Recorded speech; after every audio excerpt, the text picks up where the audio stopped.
The United States and South Korea have agreed to revise a trade deal originally signed back in 2012.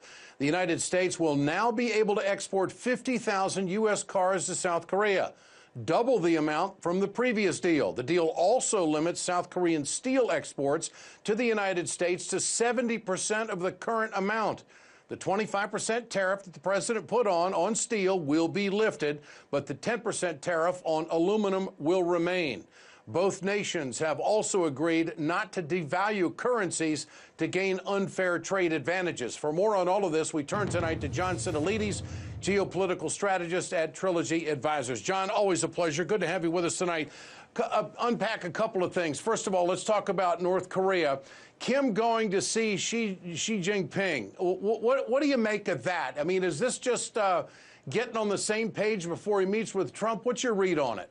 I think there's a couple of dimensions to this, Ed. First of all, China is not going to be marginalized in one of the most important security developments facing Northeast Asia in years, if not decades. And I think there was concern on the part of Xi Jinping that this was basically a Donald Trump, Kim Jong-un arrangement. So, first of all, they're going to make sure that they're part of the process. They're sitting at the table. And I think also Xi Jinping was curious as to what exactly is Kim Jong-un's strategy with the meeting with the South Koreans in April and, of course, in preparations for the meeting with President Trump in May. So China is not going to be marginalized. They have made their influence known, felt, and they will be an important part of the process over the next several months. Would it be fair to assume that the sanctions have really taken hold to their economy in North Korea? Maybe this meeting wouldn't have taken place 6 months ago. What's different? No, I think that's a very fair comment, Ed. And as a matter of fact, you have unprecedented sanctions that have been leveled against the North Koreans in the last year to year and a half under the Trump administration. Even the Chinese are participating at a level they simply never had before. Not 100%, but much more serious on the part of Chinese enforcement.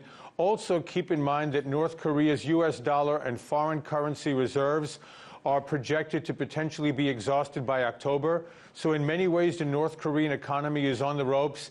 They need some type of a deal that includes concessions to get food and oil and other important aspects for the North Korean economy back in there, and they can only do that with China's help. Is it the right move for the United States and South Korea to move forward with these war games or military drills?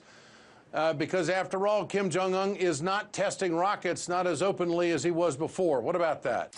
That's an open question. I think clearly President Trump has compared what took place under Presidents Clinton, Bush, and Obama, where every time there was some talk of negotiations or a process to move forward on the North Korea issue, there would be seeming concessions on the part of the North Koreans, then concessions on the part of the U.S. and the international community. The North Koreans would take all those concessions and simply resume nuclear testing and ballistic missile development. So I think what President Trump is looking to show right now is that is not going to happen again. As you and I have discussed repeatedly in the past, Ed, maximum pressure and maximum sanctions seems to be the case on the part of the U.S. until they have something that is demonstrable, verifiable, and irreversible on the part of the North Koreans. All right, let's talk about South Korea and the United States, a new, quote, trade deal. The biggest thing that I see here is that there is an admission that there will not be any manipulation of currency. Both Republicans and Democrats have been screaming about that a lot. Would it be fair to come to the conclusion that President Trump's move on tariffs have paid off to get them to the table to make a move? What do you make of all of this? Yeah, that's a good question. I don't know to what extent it's the tariffs issue per se, or even the fact that the Trump administration, while he was a candidate and when he became president, stated he would do so and did, in fact, pull out of the Trans-Pacific Partnership talks and look to see where there are opportunities for bilateral U.S. trade talks with various countries, including South Korea, and see if there's something that holds, and also sets an example for other countries that might be looking now to negotiate bilateral trade deals with the Trump administration. I think it's a good first step. I don't know if this will hold, and that proof will be in the pudding in the months to come, Ed. John Sitilides, Trilogy Advisors. Great to have you with us, John. Thanks so much for being here tonight. Thanks for having me.